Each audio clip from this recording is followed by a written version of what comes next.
Welcome to another episode of Two Ales and Hockey Tales with Wally. And today I am so excited to have on a 26-year-old from Clarenville, Newfoundland, Canada. His hockey journey has taken him to Canada, the USA, the Netherlands, Scotland, Norway, Czechia, Germany, the chocolatey Manchester Storm of England, and he is currently in France running amok. He is a YouTube sensation and is bringing the hockey world together one clip at a time. He dabbles in all levels of the game, from the Newfoundland Herder Cup to the coast, the A, the show, and even the places my fat ass used to call home. And he focuses his work around some of my favorite type of shed guys in the world, Maritimers. He is just like yours truly, following his passion for the game and his friends to bring you the other side of hockey for the folks that don't always get to see it. And he is running amok. Welcome to my shed, Robert Greeley.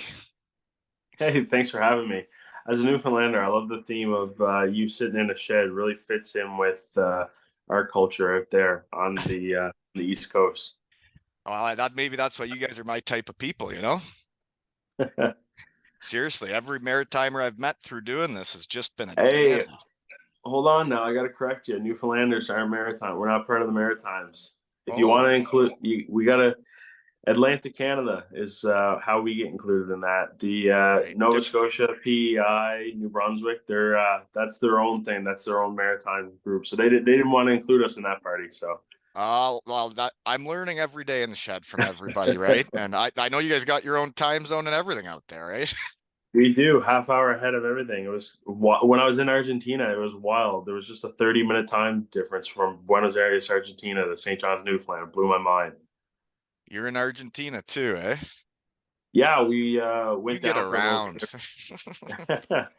Yeah, it was cool. We got to see the Boca Juniors win the cup to like Argentina down there in the at the end of their season, which was really special. Also in Romania too, where they also have the chocolate bar tradition. So yeah, I wanted to talk about that. A lot to discuss there, but the shed, it's like I go at all these cool places you go to, but I just do it from my shed. You actually go there. I've been to Argentina to visit Matt Meinzer, who builds hockey sticks and equipment for kids at the end of the earth. Um, in Ushuaia, Argentina, and he's big into the Argentina ice hockey game and roller hockey game down there. So it's a small world when you get talking around in your shed, but you actually go do all the shit. But I saw that when the research team got a bit creepy, you were at a place that also throws chocolate on the ice. And I got a little bit, I don't know what the word was. I thought I was a pioneer and I'd started something like, other than Matt Carruth in Hungary getting the Twix for the first time, I carried that through to other countries, but I didn't realize this was already going on. Now I feel like I'm second place.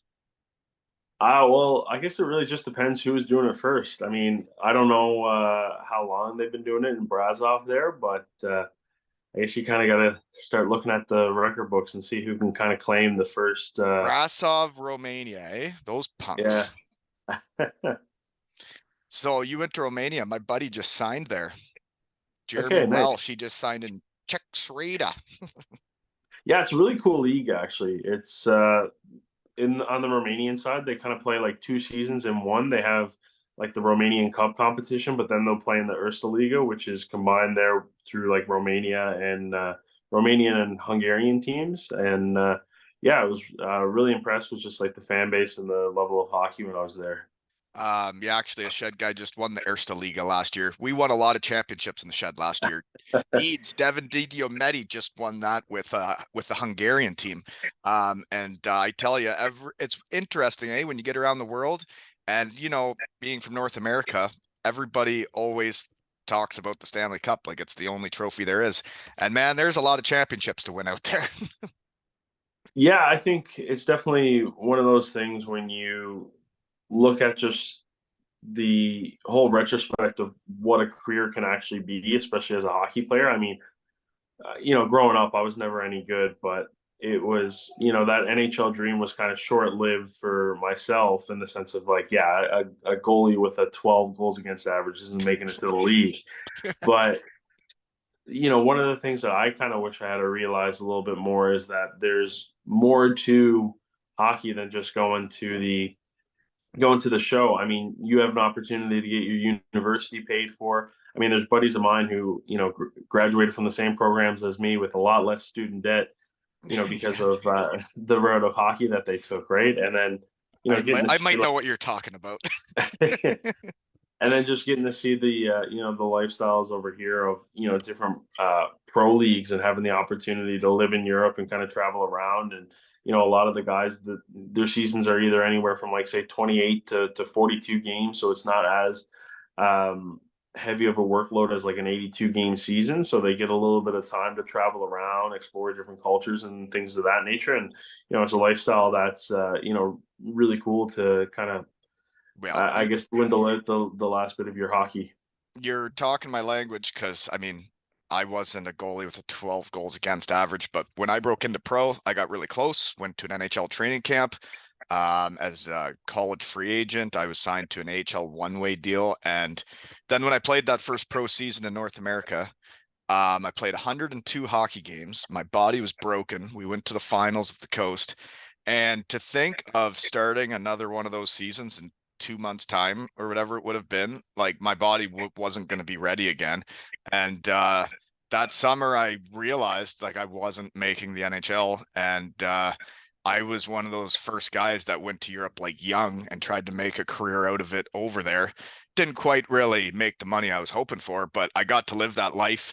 I got to visit other countries and love hockey again and somewhat make a career of it. But it is different when you play in those leagues. When you retire, you don't retire. That's for gosh darn sure. Yeah, well, you kind of had a good point there about, you found the love for hockey again. And I will say, just knowing so many people within this sport, it is really cool to actually see them over here in Europe. And it's like their love for the game is like found again. And it's almost Yeah. like they're that 6-year-old kid who was playing street hockey in Canada, right? Whereas, sometimes in North America, it is treated so much as a cutthroat business that it's like any kind of job, right? It gets hard to love at some point. Wow, it's as stressful as it gets. And then your teammates are trying to take your job. The new kids coming out of college or junior trying to take your job. Then there's trades of guys coming in to take your job.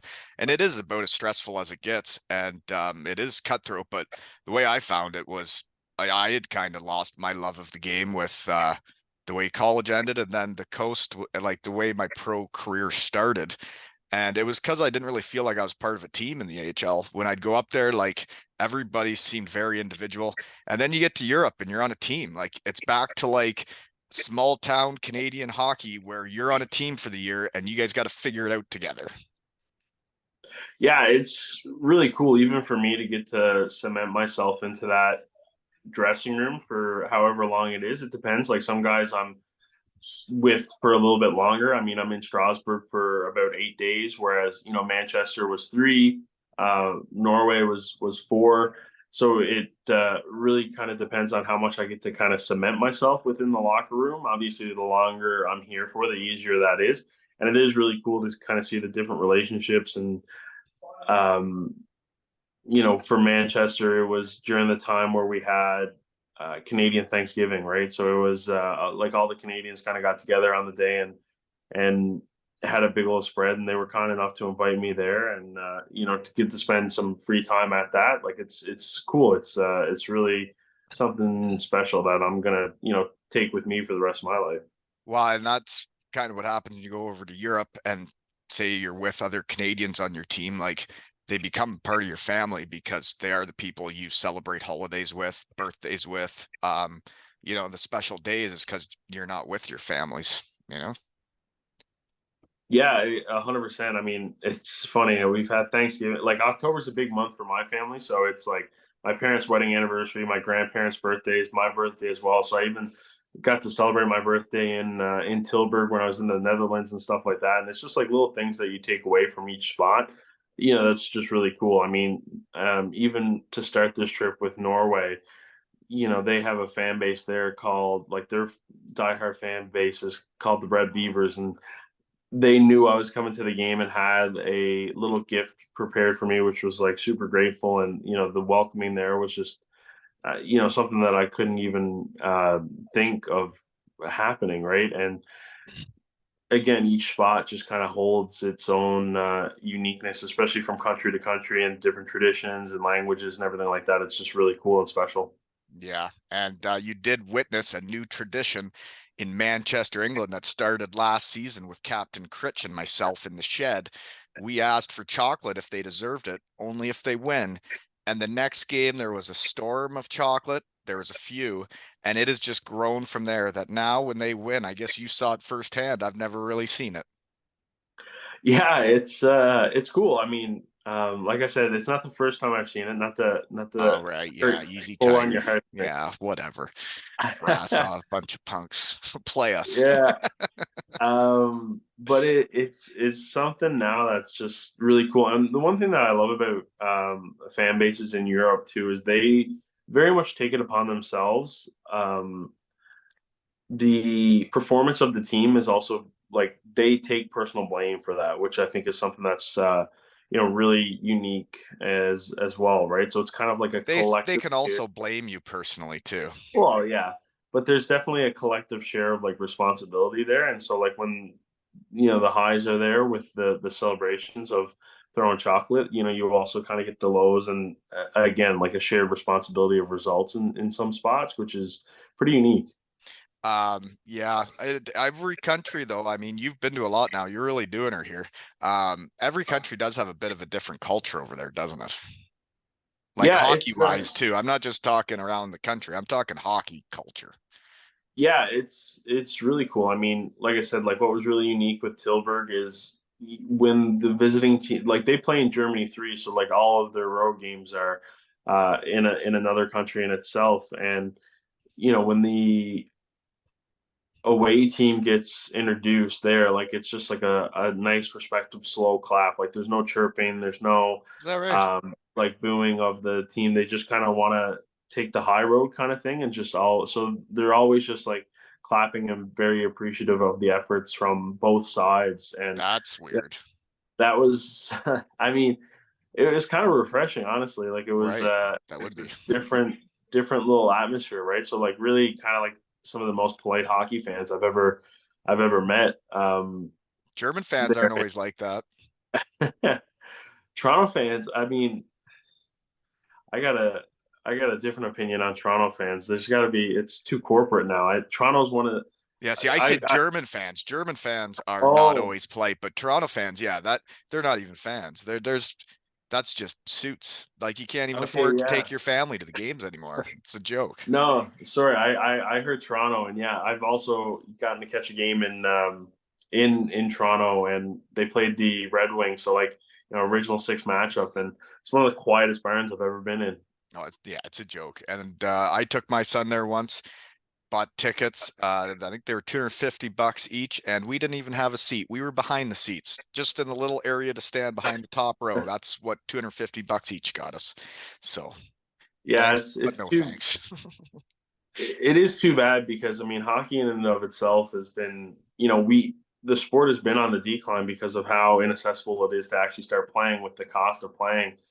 Oh, And don't I know you that? know the unfortunate thing then too is like if kids can't play, they don't really you don't get that lifelong fan, right? And so you don't really it's not the same when people can get into it later in life because they finally have like a full-time job where they can afford to get into it a little bit more.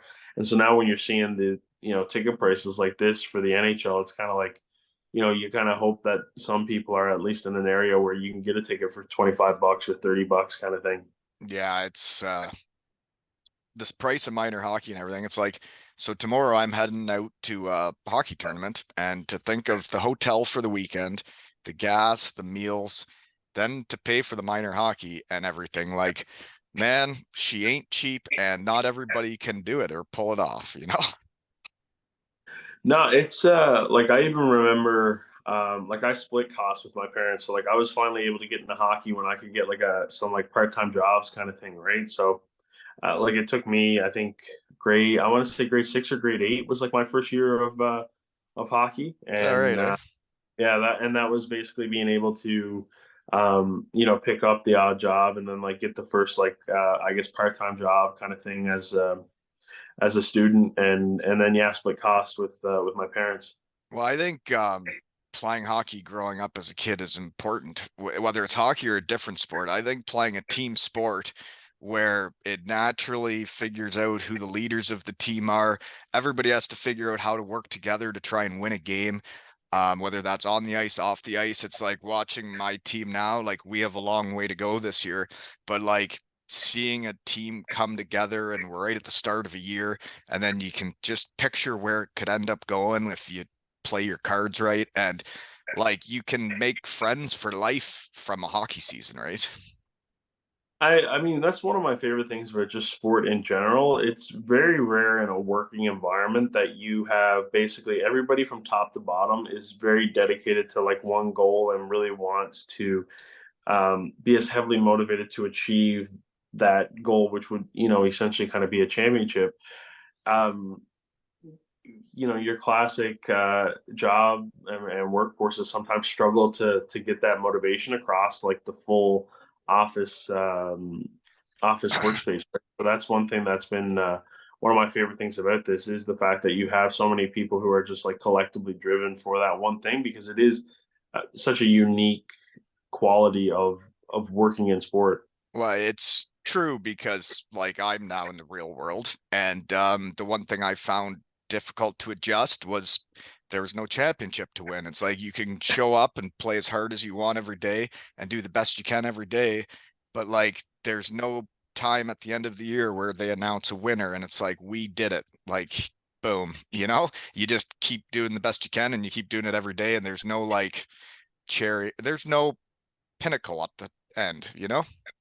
No, and I mean you can have milestones and markers, and the thing is too is like uh, for anybody looking at getting into things that I do, it's one of the things that I tell people. It's like the milestones, like while you're chasing them, like they still just move, right? And so like I've been lucky enough to kind of hit some of the markers of like X amount of followers or subscribers and things of that nature. And I mean everything that I have is still relatively small, but you hit those milestones, and there's like a quick like okay, yeah, that was fun, like Cool. we're Yeah.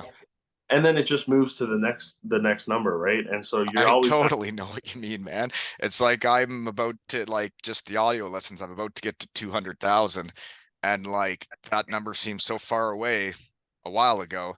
And now that it's coming here, it's like, well, once I get there, then what? Then you just keep going.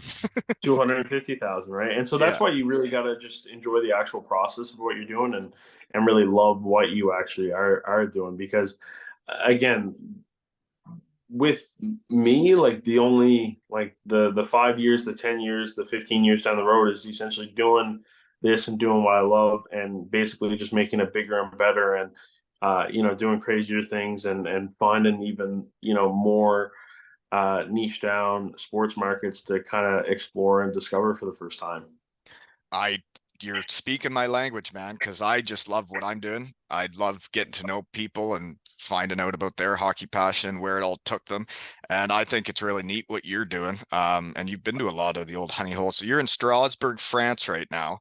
I get into how we know each other. You're in Strasbourg, France right now, which was the closest French town to Bietigheim when I lived there for 4 years and played for the Steelers. And if we wanted to go to France for the day, we would go to Strasbourg for the day. And we also played them in an exhibition games. And I know that city. It's a beauty city, eh? Yeah, it's really cool. It's really I've enjoyed it. We've explored a little bit. As a Newfoundlander, I find the rain follows me. So my buddy was saying, "Oh, we get beautiful weather here. We get no rain whatsoever, and it's rained 2 days out of the three since I've been here. So I think just as a Newfoundlander, I'm cursed with rain following me, but it's all right. I've gotten used to it. But yeah, we were out around, explored the city a little bit. It's really cool. I was really impressed. I've caught a couple practices now, really impressed with the quality of hockey. Even the goaltending as well too was really impressive here. And then one of the things that's cool too is Strasbourg right now has like the longest serving tenured coach for like one organization. So their head coach has been here for 34 years now, Is that right? and So that means I he beat him. and at the beginning of the year, their first match of the season was his 1,000th game as a head coach, And like to put into perspective, when you're only playing, 20 some well, when the games. 20 something games, and then when they were in League Magnus, like 40 something at the most, it's That- pretty incredible, right? So like even, See, I you know, like that in hockey. I like loyalty. yeah. I like when people don't just pull the plug on people when they're good people and they've done well. Like around Europe, man, they can pull the plug on coaches real quick. Yeah, no, and I mean, you kind of sit there and you just kind of question how have you kept ownership happy for like 34 years? Like it's really really impressive, right? Like that you just don't really see that. I mean, even like in terms of like a longevity, like you almost think of like 2 decades as kind of like the longest you can kind of push something. And then I mean, even you look at like Bill Belichick right now, like everybody's talking about like is his time out now with the Patriots kind of thing, right? So it's like sport it's just so unforgiving, right? That it's like And, eventually everybody and time to I'm come out. starting to And realize it with this coaching thing is every seasons go by fast, man. Time goes by Mhm. fast. And every year, like I've had a completely different team coaching, and when you have to have the same passion and energy to get it all going again. And like for him to recruit teams 34 times and have the same passion and dedication to make them good enough that everybody's happy and they're doing well that's impressive. No, it really is. Yeah. Other ways we know each other. Did you know the pic you posted of Critch after the big win with Heinem in the background was the first time I ever saw my Two Ales and Hockey Tales logo on the back of his jersey. Oh, really nice. Yeah, did you see it there? It was there, right above his name. Two Ales and Hockey I, Tales.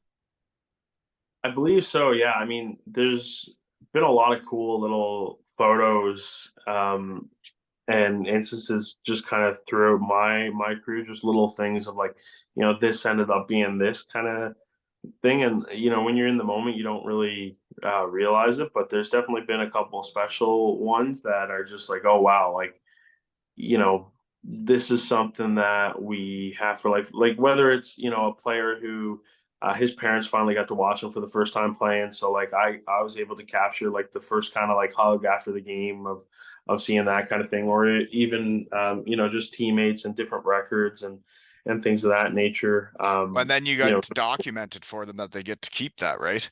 I'm pretty sure that picture's gonna have to go up in my shed, Like to see the smiles on their two faces, two shed guys that have been on, and then I see my logo on the back of his jersey, and they had just had fun playing hockey, and you can see that like they're enjoying the sport and hockey is fun again. Um, it was heartwarming for me. Nice. I'm glad I could do that for you. Good picture too. You must have a good camera. That's Really something made like the Two that. Ales and Hockey Tails pop and their pearly whites when they were smiling so big after winning. Winning's fun. Winning is very fun. There's nothing that really beats it. I got to be honest with you. Yeah, it's like the opposite of losing, they say. Yeah. But yeah, that picture really warmed my heart, so thanks for that. But so you go all the way to Manchester, okay? Here's my question. Because I have a YouTube channel that nobody subscribes to or listens to. I just keep sending them. I don't do anything else. I just send the whole deal. But you go all the way to Manchester. Whoever's fronting the bill to get there and all that, I'm guessing it's you. But the video then you send out about going to a game in Manchester is really not very long. Yeah, so I mean, we've got um there's so much footage, but this is a little bit more of like social media strategy, I guess. So, you might You get got some people skipping strategy, through. eh? Yeah. But essentially, like when you're here, like real time, like it is very important to like kind of get updates out and like get content like continuously moving. And so, like short form is very quick and easy for me to kind of, put out. But like there will be long form pieces that will be like 8 to 10, 15 minutes of like really showcasing the atmosphere, really showcasing the food, really actually like So seeing is like that the when you're full done your picture. full trip then? You'll go back and you have all this footage to then make more videos? Yeah, essentially, like I have like it's right now is a little bit of I guess weird timing because like I'm finally like just experimenting with outsourcing my editing, and so I do have somebody who's incredibly talented working on like the Norway stuff right now. So I'm excited to see what he puts together from the footage because I think too it'll be helpful because I'm so like emotionally attached to a lot of this footage to have somebody else from like an outside perspective actually break it down and cut through everything. It'll be great. And so, yeah, I mean, basically right now, like the short form stuff is again like organic content, and like these platforms are really capitalizing on short form videos. They push them out to a lot more people, and so it's been great to be able to get locals kind of realizing like that I'm here and everything like that, and to kind of like start following along and expect it. In an ideal world, could we get like immediately after the game like the 8 to 10 15 minute like really polished piece out within like 24 48 hours? Yeah, 100%. But financially, time wise, it just unfortunately doesn't work like that. I get it. And so another video I saw was you also went to Dresden and Krimichow. I played in both of those barns. Yeah, that was to be fair, that's kind of what inspired this whole thing. Back in 2019, I was lucky enough to head over with Packer Metra's crew there. He still is the head coach at U Ottawa. He was lucky enough to, or he, I was lucky enough to um, him allowing me to kind of tag along there. And so I got to go with the boys, and we did 3 preseason games, I believe, and got to explore Germany there. And it was a lot of fun, and just kind of really opened my eyes to like the European crowds and kind of what's going on over here. And then obviously as the time goes by and like these guys at U Ottawa start signing pro deals and stuff like that, it's like, well, let me kind of go see what's on the go now. Yeah, and it's a lot like how the shed works is you have a guy on and it could be near the start of his pro career. It's like the Manchester Storm guys I had on. There's like 4 or 5 of them that are all in different countries now playing for different teams, right? And you'd want to know what's going on now, right? No, exactly. And I did see that Yaps for Jesper. So just so you know, fun fact is in Manchester, the fans will even import the chocolate from other countries to throw on the ice.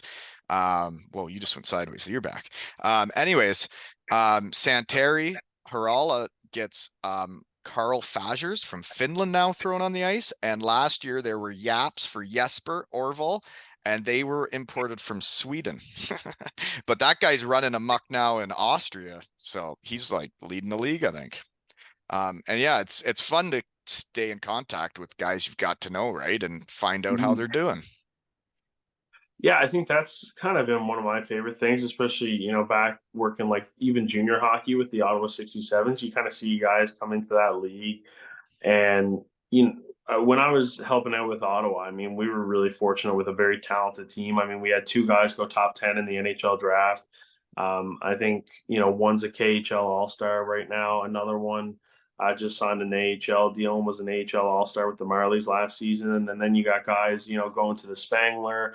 I mean, the list kind of goes on and on with that crowd. So it's really cool to have been, seeing those guys, and some of them fortunate enough to say like, score the first NHL goal, or win a championship here, or even we got one guy now who's a big part of the UMB roster there, like winning a national championship there, right? So it is really cool and really special to just kind of see a little bit of like a little bit more. And to be fair, junior hockey isn't really where it starts, but where it kind of gets a little bit more serious per se, and then to kind of see it How it just all the route of unfolds. all. There's so many different paths, man. That's how this all works, though, is every hockey player, nobody goes down the same paths. Everybody goes different ways, and no paths are the same in the pro hockey world, unless you're the Sedins.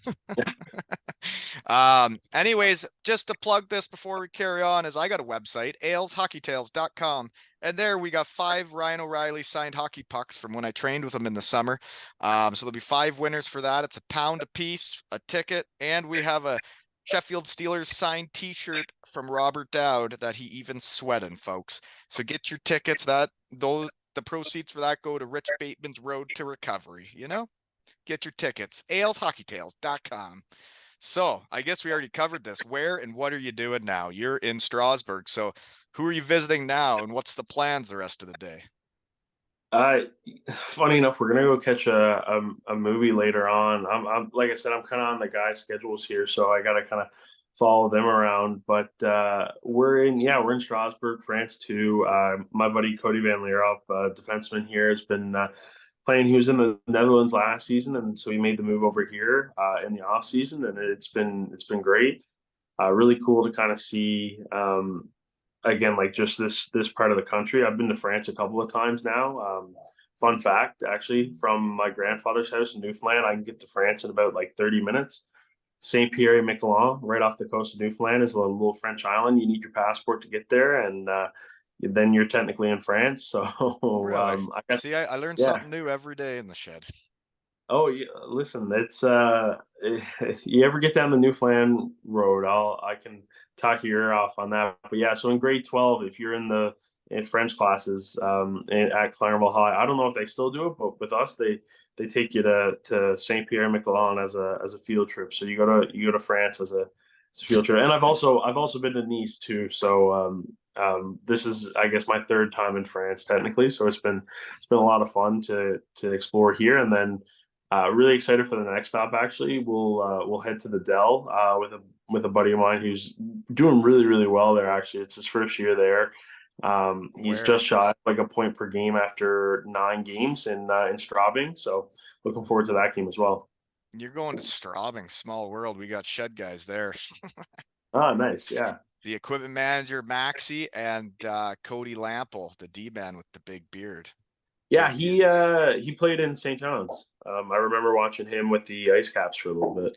Yeah, he's a beauty. They've been on. They've got to get him on again, but Straubing's a great time. You'll have a great time there. So where is all this European trip going? And are you fronting the money for this trip? Yeah, yeah.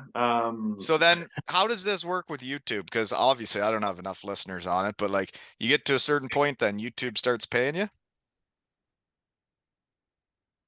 Did you If you just want to, like, I mean, yeah, call you can call a spade to spade. I mean, it's really hard to make a lot of significant money on YouTube, right? So, you know, more or less, this is just kind of something that I've always wanted to do, and you just kind of, again, like you build the foundation of something, you kind of want something to keep growing and everything like that. So you got to put the time and the money into it. And I mean, I just kind of look at this as like very much a long term investment, and again, too, like um it's just like memories that'll last a lifetime. Like I'm visiting friends and seeing cool spots. And yeah, I mean the YouTube long form videos and stuff are definitely like the long term projects. But eventually, like I'll kind of throw this into like a little bit of a coffee table book, like all the photos and stuff like that. Nothing crazy. Again, like this isn't like a get rich quick scheme or anything like that, because you're just if following it your were, passion and you love what you're doing? I like it. I just didn't yeah, know I how it mean, worked because people would always tell me how you can make money on YouTube. I'm like, I don't know. I'm just having fun. yeah, like I mean, you can, and like, yes, like, I do make money from like being in the YouTube partner program, but like, it's nothing crazy, right? Like, Right. it's never, um, really been anything that's come close to like covering the expenses and stuff like that. Like, it's just every couple of months, like, I'll get a notification that there's been a deposit from YouTube in my account. So it's like, okay, cool, thanks. Right. Yeah, that is cool. Okay. Of all your travels, where is all this European trip going though? So I know you were in Manchester, you were in Tilburg, Straubing, Strasbourg. Where else? Yeah, so it started in Norway. So we went to Fredrikstad in Norway, then it was Fife in Scotland, and then we were down in Manchester for England. And then I spent a day in London just to kind of see London, I guess. Hmm. May as Went well while you're to there. Yeah. Yeah, might as well. Went to Belgium. Checked out Brussels for a couple days. I do eventually want to get to every country. I know it's kind of a wild goal, and like What do you obviously mean a by lot. every country? Like every country? Every country, yeah, it's obviously easier said than done, and there's definitely got to be a lot of things to change in the world for some spots. But it's something that is just kind of there. And if I can get to 100, I'll be happy. But I'd really like to, definitely get to eventually all of them. So stopped into Belgium because I've never been there. So had a couple of days in Belgium, went up to Tilburg in the Netherlands, flew down to France, and so I'll be in France for the next little while. Head to Germany on Tuesday in Straubing, and then I'll catch another. It's in the German four league there, so I'll catch another game in Germany, and then Where's that? drive. I really haven't been able to hammer down the pronunciation of the spot. It's like it was a last minute thing. It was all this trip was planned, and then a buddy of mine ended up signing in Germany for like basically like a week before I went, and sure enough, he has a home game right in between the uh, the the the Dell game and the second France two game I'll catch. So it just kind of slotted in there perfectly. So he's You're gonna you're a literally busy like boy while you're over there, eh? he's he's gonna drive me to Munich, which is an hour from where he's to after his game, so I can catch the 2 a.m. bus, and then I'm on the bus for 15 hours to get to Cannes in France there, and then catch the game on the 31st, and then we'll fly to Vienna in Austria. I'll catch a game there, but that's more so just to kind of check out Austria. Having Marco Rossi when I was when I was helping out with the 67s, got to kind of see like a lot of like Austrian fan bases and just like people kind of come through there in Ottawa. So I've just always kind of wanted to check it out. So I'm just kind of making the stop there. And then I'll head to Slovakia, and that'll be the last game that I catch. And then it's a little bit cheaper to fly out of Poland, so I'll just bus up to Warsaw and fly out of Poland when I go back to Canada. So That it's is a 20 trip days of a left. lifetime, yeah. But I guess if you're gonna go to every country, I guess you're gonna have a lot of these trips. Yeah, I mean, like I said, it's definitely a little bit of like, an outrageous goal because it is something that is so challenging to do. And I think there's only like, I think there's like only 20 like officially documented like people who have done it. And then I think like there's like 40 who like claim that they've done it. But actually, it takes a lot to actually like prove that you've done it as well, too. Like a lot of like witness signatures for every spot and things of that nature. It's really, really interesting. Huh. Well, I have the podcast thing that tracks it for me. I know there's other ones that have never registered on there because people have wrote to me, but I'm at 87 right now is documented. So that's pretty Nice. cool in my shed, right? Yeah, no, it's cool. Like even I was going down through my YouTube analytics and just like just the amount of views from each different country and things of that nature, right? Can It's a get your very well. juices flowing, eh? It's like it's not why you do it, but it's pretty darn neat, isn't it? Yeah, no, it's fun. I mean, I've been doing this for so long now, like 11 years, and like starting off like with like hosting and doing like a lot of local TV, and so like it's very much like what you're producing is kind of within the circle of like say if anything Atlantic Canada, and now like you kind of have a little bit of an outlet where it really like I mean, I'm not perfect at this, but I always try and like respond to people in the languages that they comment their initial comments on the video. So like as a Canadian, French is a little bit easier. I mean, I'm not bilingual by no means, but I can understand enough to kind of work out, especially with like Google Translate. But then to like see comments in like Norwegian and Czech and everything like that, it's really cool. Well, when you posted the picture or the video of Manchester, and at the end it says they throw chocolate on the ice after wins for their players, I got messages from Shed fans. I got the one from Argentina with just like the eyes of like, look at this, and then that's how I checked it out. And people are seeing what you're doing, and it's a small world when they're writing to me saying, "Check this out, your chocolate's on a documentary." Yeah, no, it's cool for sure. Like, I mean, I grew up in a town of like 6,000 people, so the fact that like some of these, I think I had a video the other day which is kind of on the higher end. It was like 600,000 views on one of the Instagram reels. It's like, I mean, I'm not a math guy, but that's like tenfold of the. I mean, it's bigger than the province. 600,000 on a reel on Instagram? Yeah, 600,000. I mean that's bigger than the province that I grew up in, let I don't alone even my. know how to make a reel yet. That's cool, man. Well done. Yeah, So what is your favorite video you ever created? I taking my grandfather to the Montreal Canadiens game. I did that back in February. I mean, geez, I might even just start crying, literally just talking about it. But he's People been, cry in the shed all the time. It's cool.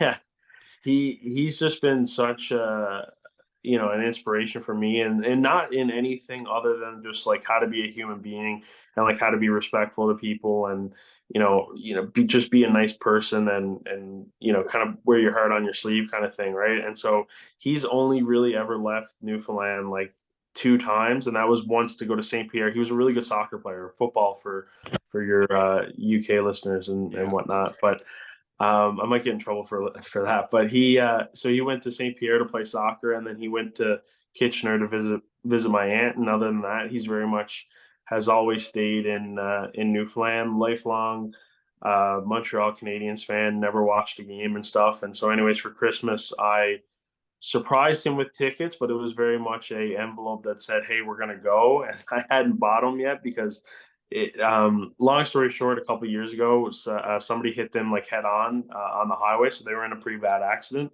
and so he's not as mobile as he used to be. So it was kind of just like a feeler of like, hey, if you want to do this, like we'll do it Let's kind of make it thing. up. And then Yeah.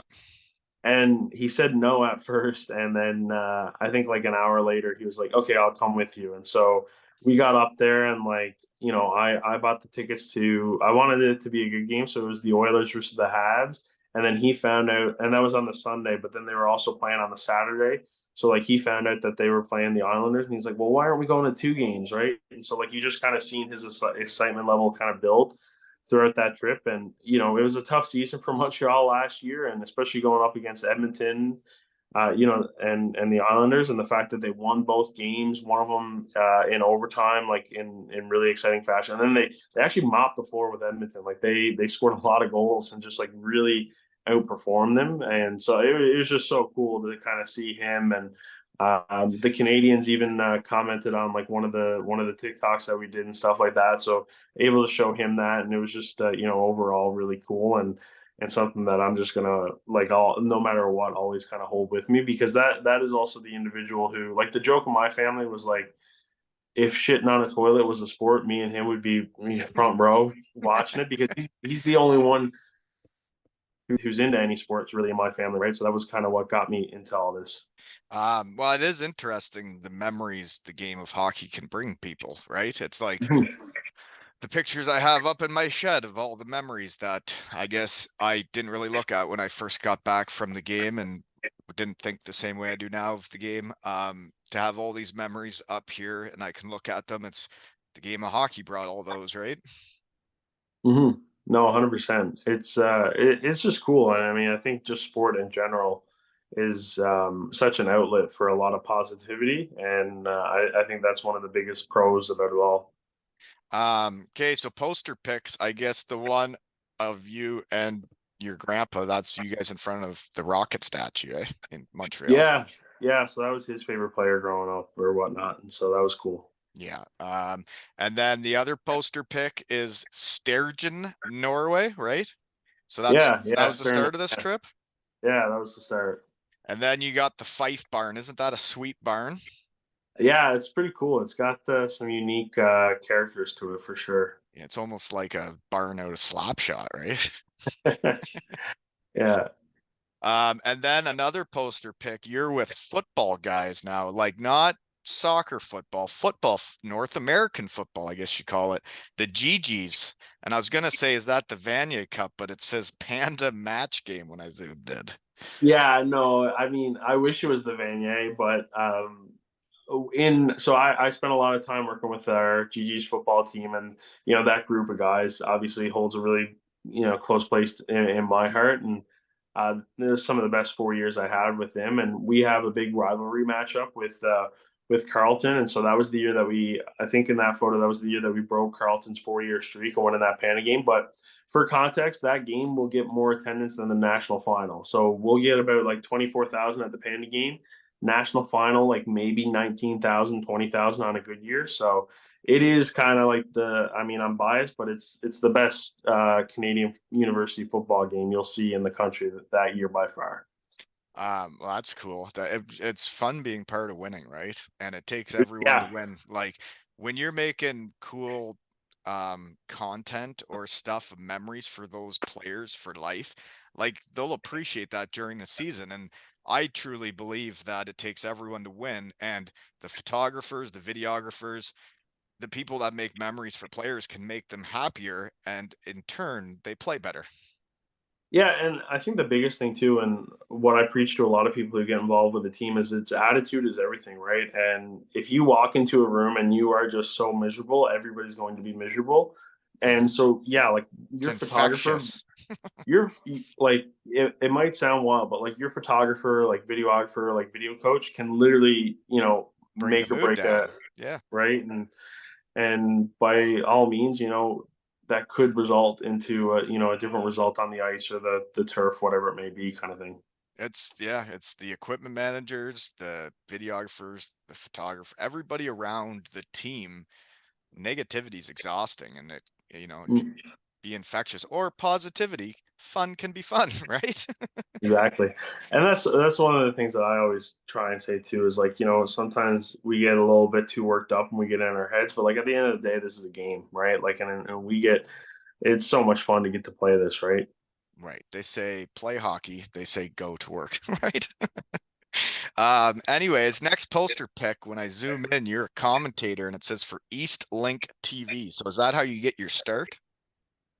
Yeah, that was definitely one of the earlier starts to this. I mean, thanks to Brian Dodge, just always kind of stuck his neck out for me, gave me every opportunity. I was supposed to volunteer. I feel bad. I was supposed to volunteer in high school. I still, feel a little guilty about this, but I was supposed to volunteer in high school, loading and unloading gear for them for their show. And I think I was there for about 20 minutes. Brian asked me what I wanted to do with my life. And I was like, oh, I want to be in front of the TV. I want to host. I want to commentate. I want to do all that.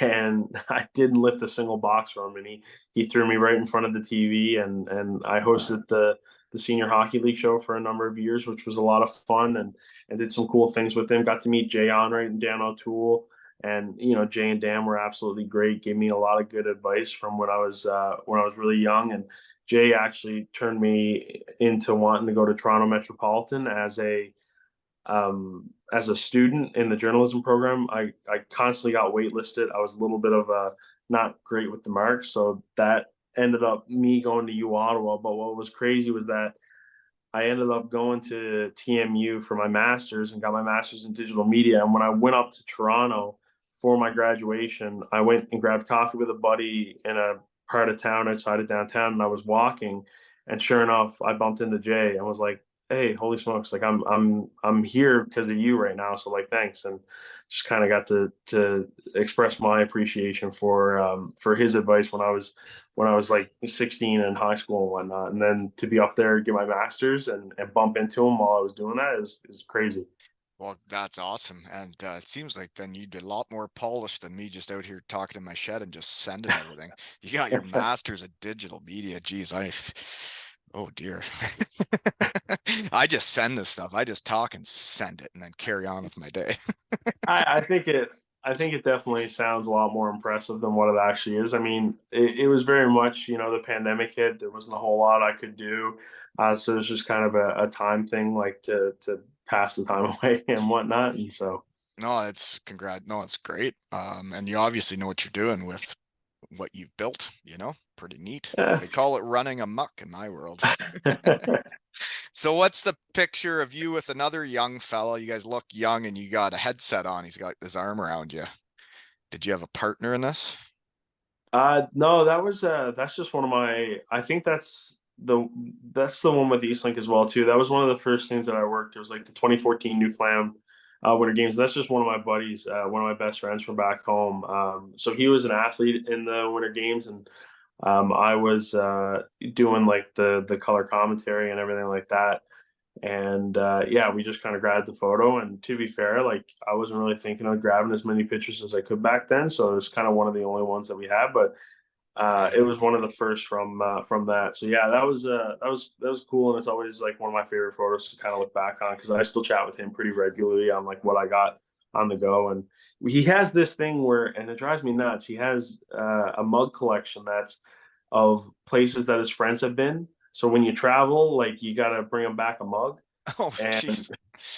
He I'm kind of like one of the only ones who like really kind of like aside doesn't. from him because he travels too. So it's like I'm always trying to find a mug, and like if he's going to the country, he doesn't want a mug from that spot. But like Norway, for example, was the mug that he needed. So now I've been carrying around like A a mug. fragile breakable mug for 5 weeks on this trip. Hey, that's what friends do, right? Yeah. No, Uh, it's great. He fits the sushi bill when we get back. So oh, it's always nice. yeah. And then the next poster pick, which poster picks are brought to you by Freeman Designs, folks, my poster maker guy that does the programs for Sheffield and Cardiff. The next one is you and CJ Garcia in the storm shelter, eh? So that's the fellow you knew that brought you to Manchester. Yeah, well, it was funny. I knew of CJ because obviously of the like Ottawa Carleton rivalry, and then I got to meet him a little bit more in Romania with the Wolves. So CJ's been on back-to-back teams who have thrown chocolate at him, which Oh, is kind of stop it. It's a Brasov throwing chocolate. I guess, yeah, I guess he probably doesn't even maybe doesn't even think it's that special in Manchester because he doesn't know it just started last season, maybe. But I had him confirmed in the shed, and then I guess he was a little under the weather or whatever, but he's coming on, you know? Nice. Yeah, he's got such great energy. I mean, he's one of the guys that I've met that it's just like whenever he walks into a room, it's just like it's you're bound to have a great time. Like it's really really cool, and so that's why when I knew I was doing this trip and I seen that he had signed in Manchester and I knew for sure I would be in Scotland, that I asked him if he was curious and he was 100% down, and again just really really cool I and People with good unreal. energy is what you need around a hockey team to win games, you know? Mm-hmm. Next poster pick, you're with Claude Giroux and a couple other fellas, eh? Yeah, so that was cool. I mean, I've known their trainer now for a while, Tony Greco. I mean, he's doing great things in Ottawa, and he's been Claude's personal trainer for I want to say like over like 2 decades and whatnot. And so, I've been around a lot of different hockey players who have had like a lot of different successes in their career, and being in the gym with Claude doing some stuff this summer for Tony, it's like it's no wonder why this guy's got 1,000 points and 1,000 games, and is just doing his thing, and is looking at very much a Hall of Fame career. Yeah, I totally get that. I was helping Ryan O'Reilly on the ice this summer, and I used to skate with him back when I could skate, when I was trying to train to go to Cardiff. But seeing him practice in the summer, seeing him train on and off the ice in the summer, you realize like kind of the difference between a Hall of Famer and the work ethic and like when he shows up, there's no coaches telling him how hard to work. There's no trainers telling him how hard to work. Like he pushes himself that hard. And it was neat for me to see. It was neat for my son to see because he got to go out on the ice with us. And it's pretty neat seeing your 10-year-old son train with a Hall of Famer. But I guess fun is fun. But we do have Ryan O'Reilly signed pucks at aleshockeytales.com, right? Plugged it again. Yeah, Boom. good deal. That's that was a smooth one. Yeah, thank you. Anyways, the next poster pick, you're with the actual Stanley Cup too.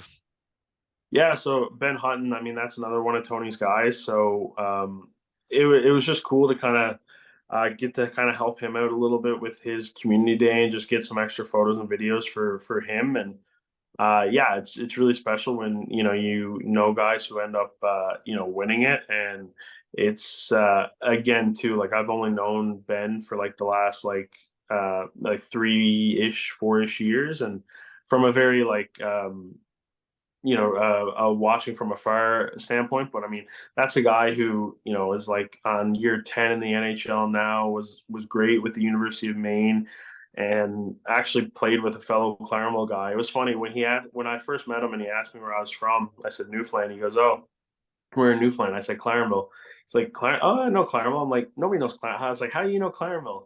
And so sure enough, he played in I think it was Nepean with Kenneth Neal, and I played with Kenneth's younger brother Marcus throughout my minor hockey and stuff like that. Right, so it was really cool and really really fun day and special, and like to kind of just those guys, they get so many photos and videos and stuff like that, but just to kind of provide him with a little bit of extra, and to be fair, like for him to allow me to do that was really special for myself, right? So And you so basically documented his day with the Stanley Cup then?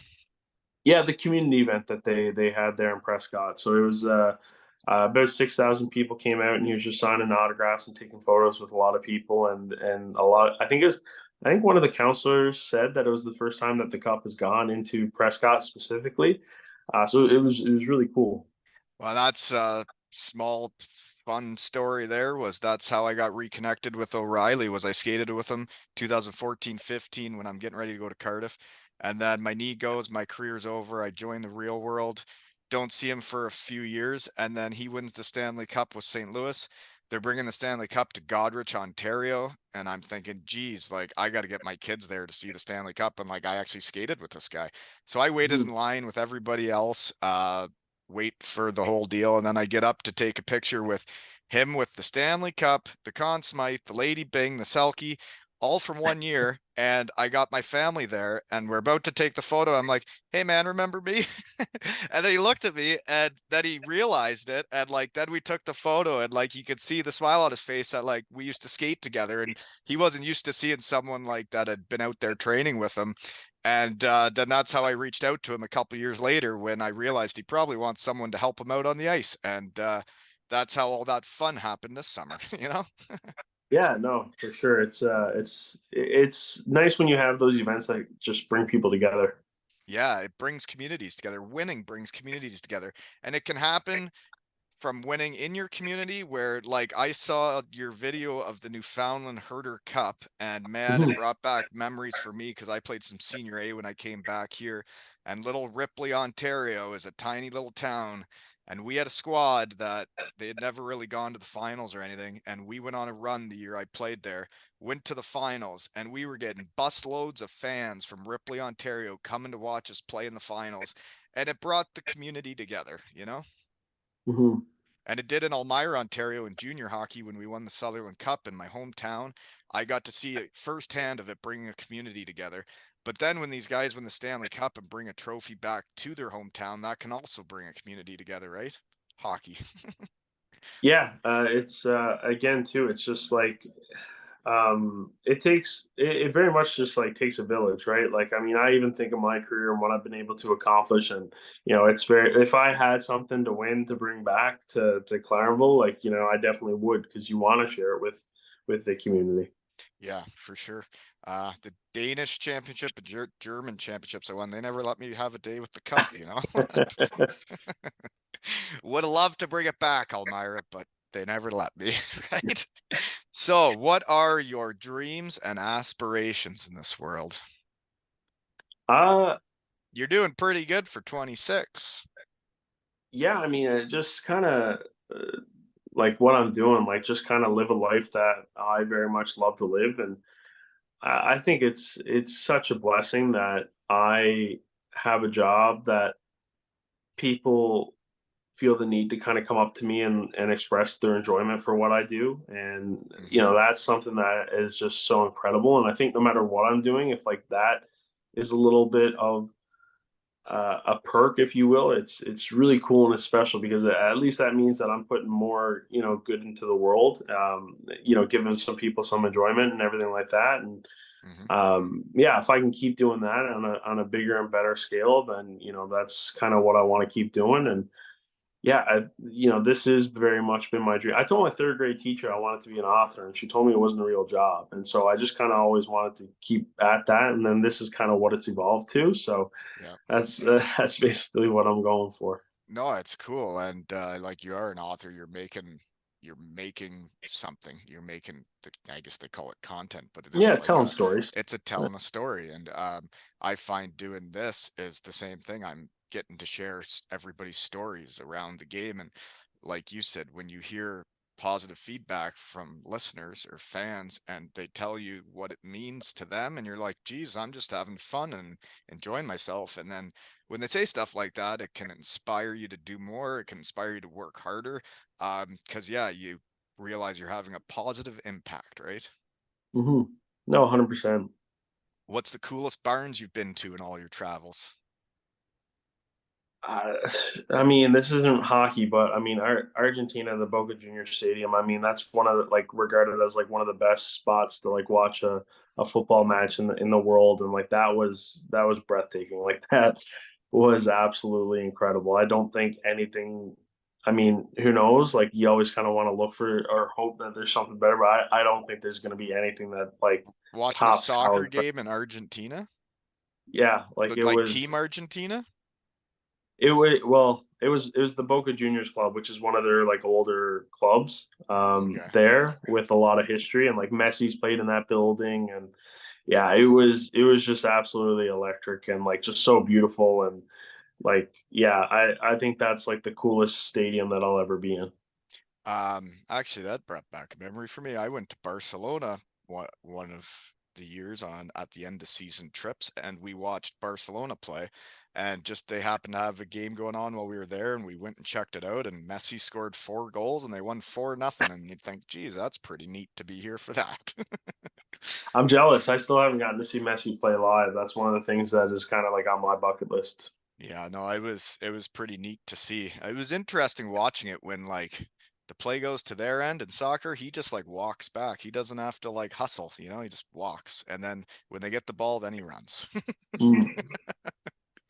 Mm. Anyways, okay, so coolest barn's a football stadium in Argentina. Who knew? Okay, best food when you've gone around the world or weirdest food. I like food. Talk to me. Uh,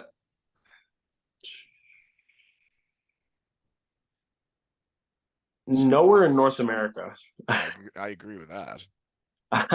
We've got some serious evaluating to do with our stadium food in North America, especially with the price and the quality.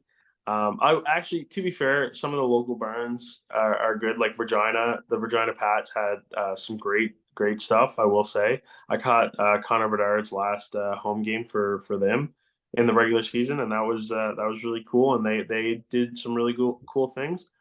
But yeah, I think collectively North America, we got to reevaluate our stadium food. Tilburg was really good, I must say. They had like these cool like barbecue chicken skewers, and I was talking to one of the staff members there, and because they're in German three though, that like it's a very like German inspired menu. Yeah. Um, Get some Scotland was sausage on a bun going on around there, eh? Yeah, Scotland was cool because that like you had the sausage rolls and like the meat pies and stuff like that. And But like, like I'm North not even just talking about in stadiums. Like, what country, like at a restaurant, where would you want to go eat again? Argentina again, like for All the right. food, the meat in Argentina was crazy. Like the what they got going on there. Yeah, definitely Argentina. Argentinian beef. Brings me back to my meat sponsor in Bietigheim. The guy that's not like I sponsor Critch's jersey in Manchester. The guy that sponsored my jersey in Bietigheim was a meat distributor for grocery stores, and he would give me fillets of Argentinian beef, and my word, it was good. I know what Yeah, you're talking about. it's really good, I must say. Well, I'm not sure what else I got. I know you got to go to a movie, but do you have any more trips after this one planned, or after this one, it's time to settle down and review the content you've made, and or what do you do now? I mean, I'll throw it out to any of your listeners. I got some time in December to late December to January. So if somebody wants me to go somewhere and but like after this, like no, but that window's definitely open. So I'm gonna try and fit it in some way. But yeah, I mean, I'm always gonna try and get going as much as I can. I mean, when I get back to Canada, I got some commitments that I got to kind of get to that are gonna keep me in Canada a little bit more. But I'm gonna it's just something that I love to do. And it's never, somebody asked me the other day, like, when I get bored, do I just like kind of get in the car and drive to the next town or something like that? And I'm like, no, like, I very much just kind of hop on a plane. So, That's cool. yeah. Well, if I got to choose where you'd go just to see it, is there's going to be Kit Kats going on in Cardiff very shortly when Evan Mosey's back, and Manchester plays Cardiff this weekend. And I told Cardiff if they win, they get to throw their chocolate, and if Manchester wins, they get to throw their chocolate, and we'll see what happens. Whoever earns it gets chocolate, right? But I think it'd be neat for you to go to Cardiff to my old honey hole and see what they've built there from where when I played there, they're in a big blue tent. And now they got the big arena rocking. It's like almost a sellout every night, and it's really grown into something pretty wild. And we get chocolate thrown in the ice when I ask. It's pretty cool. And then the other place is Herning, Denmark, as a shed favorite. Their goalie, Matt Caruth, gets Twix thrown on the ice, and they even have a cardboard cutout in the lobby selling Twix out of his rear. And that's from us in the shed, like that's pretty cool. I'm going to try and bring this thing to Newfoundland. So obviously we've got the Growlers, which is the ECHL affiliate to the Leafs. And Todd Skirving's been a great addition to our community there in Newfoundland. So I did tell him I was going to throw a chocolate bar after one of the games there this season at him. So told him to keep his head on a swivel for that. Yeah, it's fun throwing chocolate and it makes hockey funner, you know? Yeah. I don't get to see it in person, but I get to see the videos of it, and it's sure pretty neat from over here. But it's neat what you're doing because, like, your so when I went over there back in the day, like you mentioned how you never used to take as many pictures. I had a little blue Nokia phone when I was playing in Germany. I never took hardly any photos of any of, there's like no documentation of really the 6 years I was there. I wish there was more, but that you're documenting what it's like to play in Germany, to see the rink in Krimichow again and Dresden. It's like I've been to those places and nobody knew what I was doing over there. That you're bringing this to the hockey world. There's not many people providing the service you are. And it means a lot to guys like me that lived that life and nobody even knew what the hell I was doing over there, you know? No, I appreciate that. I've always kind of went into this with the mindset of, be a, like, you've got the term of, like, be a player's coach and stuff like that. Like, that's kind of the same mindset that I've had in my role, for, for better or for worse. Do whatever you can to make sure that the players are happy and having a good time. And so I appreciate hearing that. Yeah, no, like I appreciate what you're doing. And it's neat when I see people that are following their passion in the game, maybe aren't NHL players or whatever. It's like I have on the people I hear are good, the good people in hockey. I don't really care about the hockey resume, and I think it's neat what you're doing because it's kind of very similar. You're going to the obscure places where people just love playing hockey and are doing it for the love, and they're enjoying the game, right?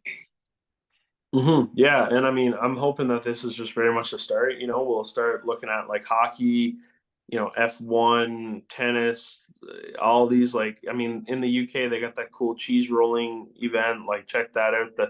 That large food fight in Italy that happens every year with the tomatoes. Like, all these different, like, sports around the world. Like, it's just so much fun, right? So It's endless possibilities you got, eh? yeah, well, we'll hope so anyway. Well, it's like I obviously am not putting in the overhead as you are, and I'm traveling the world. I'm just getting on Zoom and chatting to dandies, but it is like endless possibilities. It's like the things I think that I could do if I invested in this is like, what if I brought a squad of shed guys to go play like the old timers in Germany and had all the old German fellas on that come with me? And it's like the things you could do and document are wild. And then it's like, what about like a charity game in the UK where I get a bunch of shed guys and we play a game? And it's like, man, it would be pretty neat and it'd be a lifetime memory, but you'd have to invest in it, right? Yeah, yeah, Yeah. that's the other side of all of this for sure. Yeah. Well, I think you should keep doing what you're doing and keep following your passion and following Atlantic Canadians, I guess you'd call them, right? Around the world. Yeah, yeah. Atlantic Canadians. I mean, uh, anybody realistically, but yeah, Yeah. Well, it's neat what you're doing. I say keep it up and go have fun with some hockey guys today in France, right? yeah, yeah. No, it should be good. They had practice this morning. I really like the schedule here. Actually, it's really really good for the guys. I think so. It's cool. Well, it was nice getting to know you today, and Yeah, I thank you. guess this will be out shortly. Hey, yeah, no, I appreciate it a lot. It's always fun to kind of, come on and chat a little bit about what I'm trying to do, and so I appreciate you having me on. And anytime. Well, man, when you're posting a video that's going out to that many people and it's talking about chocolate getting thrown in Manchester, whether people know why it's happening or not, it's still cool from over here. The video did really well, actually. It did like 160,000 on Instagram. So I'm glad people got to learn about it. Yeah, and then that picture, you see the two L's and hockey tails on the back of Critch's jersey, and you're like, that's sweet. Keep up the good work. And this has been another episode of Two L's and Hockey Tales with Greeley and Wally.